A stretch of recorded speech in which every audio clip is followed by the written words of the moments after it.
You can pay your credit card in full, on time, every month for years, and still have a credit report that shows that you're nearly maxed out. So today I am sharing 7 credit card mistakes and exact system that I use to fix each one. Let's start with one that makes every other mistake possible. Mistake number 1, treating your credit limit like a budget. Your credit limit tells you what the bank is willing to lend you, and it tells you nothing about what you can actually afford. If your card has a $20,000 limit, you don't automatically have $20,000. You have whatever that's in your bank account. And here's a mindset that I actually use. I do not put anything on the card unless I can pay for it today. Not I'll figure it out later, not next paycheck. Today, the cash already exists. You have to remind yourself that the card is just the payment plan. It is not the financing plan. If your credit issuer cut your credit limit in half tomorrow, would your lifestyle have to change? If yes, your credit limit has quietly become your income. And that's a very risky and dangerous place to be. What I recommend is set your own credit limit under the bank's. The bank says 20,000, you say 3,000. Write it down. You can even set credit limit alerts with your bank, so it'll let you know when you're getting close to that amount. It literally takes 90 seconds. Mistake number 2, not knowing when your balance gets reported. Your issuer usually reports the balance near your statement closing date, not when you pay off your credit card. So the number that lands on your credit report is whatever the number that was sitting on your card at the end of the billing cycle. Say you have $10,000 credit limit and you used about 9,000 of that on work travel. Even though you got that amount fully reimbursed and you paid it off in full by the due date, on your credit report, it could still show that you have 9,000 balance because it wasn't paid off at the end of billing cycle. And it can show 90% utilization on that card. FICO looks at how much of your available evolving credit you're using, both individual cards and across all of them. Most times, this doesn't really matter because it resets next month. Your FICO score is only affected temporarily. But it matters a lot when you're about to apply for a mortgage, car loan, and another line of credit. So the first fix is that when you made a big purchase and you have a huge balance for the month, if you don't want that to be reported to your credit bureaus, just make a huge mid-cycle payment to the card and pay some of it down before the credit statement closing date. Paying your credit card consistently on time matters far more than trying to get the perfect utilization. Mistake number 3, carrying a credit card balance because you think it helps your credit. This is the most expensive myth in personal finance, and I still hear it consistently. You do not need to carry a balance and pay interest just to show and prove that you're responsible with credit. Paying interest does not make you look better to the bank. And let's clear up 2 terms that cause this confusion. The current balance is everything that's on your card right now, including whatever you purchased yesterday. Your statement balance is what was on the card when the billing cycle closed. If your card has a grace period and you're not already carrying a full balance from previous month, paying the statement balance in full by the due date is generally going to be what keeps you from paying the interest. So the fix is really simple. Just pay the statement balance in full by the due date. And if you are carrying a balance right now, there is absolutely no shame on that.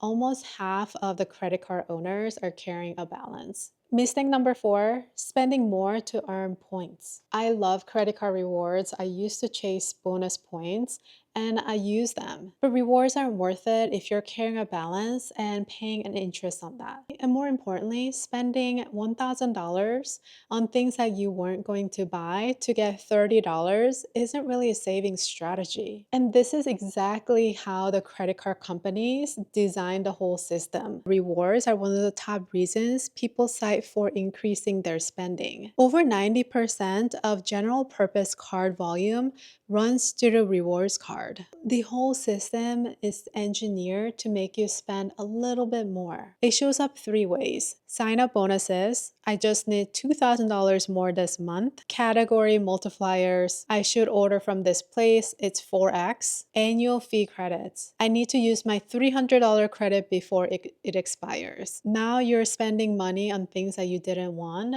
and booking travels that you weren't planning for. I think the last one, annual fee credit, is what gets me also. Before making any purchases for the points, ask yourself, was I already planning to buy this? Can I pay this comfortably today without having to tap into my savings? This is a big one. Would I still buy it if it earned 0 points? If no, I would skip it or think about it a little bit more before buying it. Mistake number 5, paying only the minimum. The minimum payment is designed to keep your account current.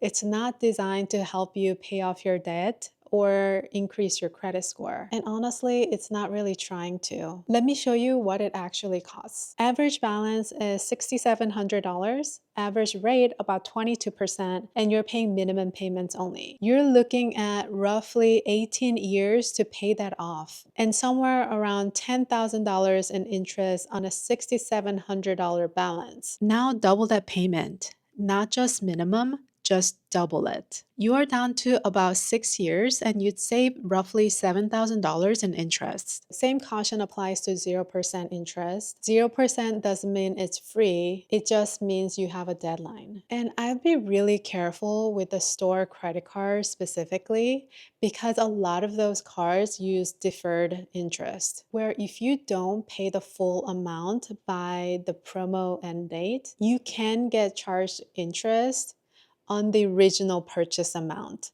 not whatever that is left over on your statement. If you get a 0% interest credit card, instead of paying the minimum amount, I would turn that into a dated payoff balance plan. For $6,000 promo balance and you have 12 months left, don't divide by 12, divide by 11. That's about $545 a month, and it buys you a 1-month buffer for the month life goes sideways. Mistake number 6, running your credit card on memory instead of a system. Regardless of how organized you are, your memory should not be your payment system. You've got appointments, deadlines, family, travel, other obligations, and something is going to fall through. And if there's a late payment, you have to pay late payment fees, potentially interest, potentially losing a promotional rate, and it may get reported to credit bureaus if it goes long enough. Here's a quick, useful detail that most people don't know. A payment that is few days late generally isn't reported to the credit bureaus. The lenders typically report at 30 days past due. So if you're only a few days late on your payment, what I would do is call the lender, ask them to waive the late payment fee. And they will typically do it, especially if it's your first time, and just make the payment. So for the fix, you can do 2 things. Number 1, this is what I recommend. Set up the auto pay for the minimum. Always. This is your safety net, so you don't have to worry about potentially paying the late payment fee. 2, calendar reminder 5 days before the statement due date to review your statement balance and pay it off in full. If you have multiple credit cards and want to be extra organized, you can actually call the credit card issuers and have them move your due date. And all the due date can be in the same week for all of your credit cards, so you can kind of pay the balances together. Last mistake number 7, is using your credit card as an emergency fund. Higher credit card limits creates a very convincing feeling of safety. We often think that if something happens, we can just put it on the credit card. You can absolutely use your credit card for emergency purposes, especially because often credit card comes with extra protections. It's fast and it buys you time, but it should only be a bridge to the money you already have. Let's say all of a sudden you have to have car repair done and got a big medical bill at the same time, and you need a last minute emergency travel somewhere. The fix is build emergency funds for the things most likely to actually happen in your household: medical bills, home and car repairs, pet care, family travel, childcare, helping parents or other family members. You don't need to fully fund every single thing. Start small and start putting away a little bit of money each month into a separate savings account. The goal isn't predicting emergency, it's just having that extra safety net in your bank account just in case something happens and you don't have to rely on credit cards. So those are my 7 mistakes. And I just want to say that credit cards aren't bad. They're a great tool to have and they're very useful. We just need to be better about how to use credit cards and make sure that we don't fall into one of these mistakes. So what did you guys think? Thank you so much for watching, and if you liked the video, please hit the like button and subscribe to the video. I'll see you in the next one. Bye!